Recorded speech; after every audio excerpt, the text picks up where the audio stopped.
Gall stones किसी भी private या गवर्नमेंट सेक्टर में होने वाला सबसे ज़्यादा ऑपरेशन है जो पित्ते की पथरी का ऑपरेशन है, और ये आवाम में पाने जाने वाली सबसे कॉमन सर्जिकल बीमारी भी है। पहले तो ये समझा जाता था कि ये ख़वातीन में ज़्यादा पाई जाती है, लेकिन पिछले कुछ सालों में हमें देखने में आया है कि ये बच्चों में, जवानों में, मर्दों में और औरतों में ऑलमोस्ट इक्वली पाई जाती है। इस वजह से इसके इलाज पे रोशनी डालनी बहुत ज़रूरी है। इसका मुख्तलिफ तरह से इलाज किया जाता है और कुछ इलाज के दावे भी किए जाते हैं।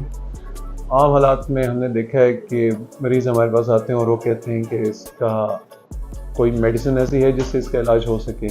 या कोई दवाइयाँ हों जिससे इनका इलाज किया जा सके, और मुख्तलिफ चीज़ें बताते हैं कि उनको एलोपैथी में और होम्योपैथी में मुख्तलिफ लोगों ने इसके मुख्तलिफ तरीका इलाज बताएँ,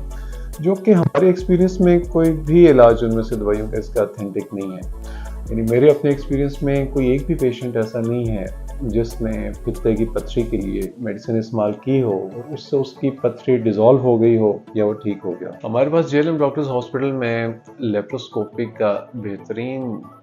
इंतज़ाम मौजूद है। हमारे जो लेप्रोस्कोपिक टावर है और जो हमारे पास इंस्ट्रूमेंट्स हैं और जो हमारी ऑपरेशन थिएटर है,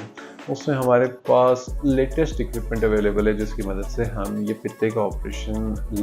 कैमरे के ज़रिए ही करते हैं, लेप्रोस्कोपी के लिए ही करते हैं, और उसके नतीजे भी हमारे पास बहुत ही खातिरख्वाह मिल रहे हैं। पित्ते की पथरी की अलामात में पेट का दर्द, भूख का ना लगना, उल्टियों का होना और खाने के बाद दर्द होना, ये कुछ चीज़ें शामिल हैं जिसकी वजह से आप हॉस्पिटल में जाते हैं, और उसमें जब आप अल्ट्रासाउंड करवाते हैं और अल्ट्रासाउंड में अगर पित्ते में पथरी आ जाती है, उसके बाद उसका इलाज बहुत ज़रूरी हो जाता है, जिसकी 2-3 वजूहत हैं। क्योंकि अगर उसका इलाज वहाँ ना किया जाए और पित्ते को वहाँ से ना निकाला जाए, तो पथरी सबसे पहले तो पित्ते की नाली, जिसको सिस्टिक गट कहते हैं, उसी को ब्लॉक कर देती है और उसमें पित्ते की सोजिश का बायस बन जाती है। और पित्ते की अगर सोजिश हो जाए तो उसका जो इलाज आधे घंटे में हो सकता था, वो प्रोलॉन्ग करके हफ्तों पे चला जाता है।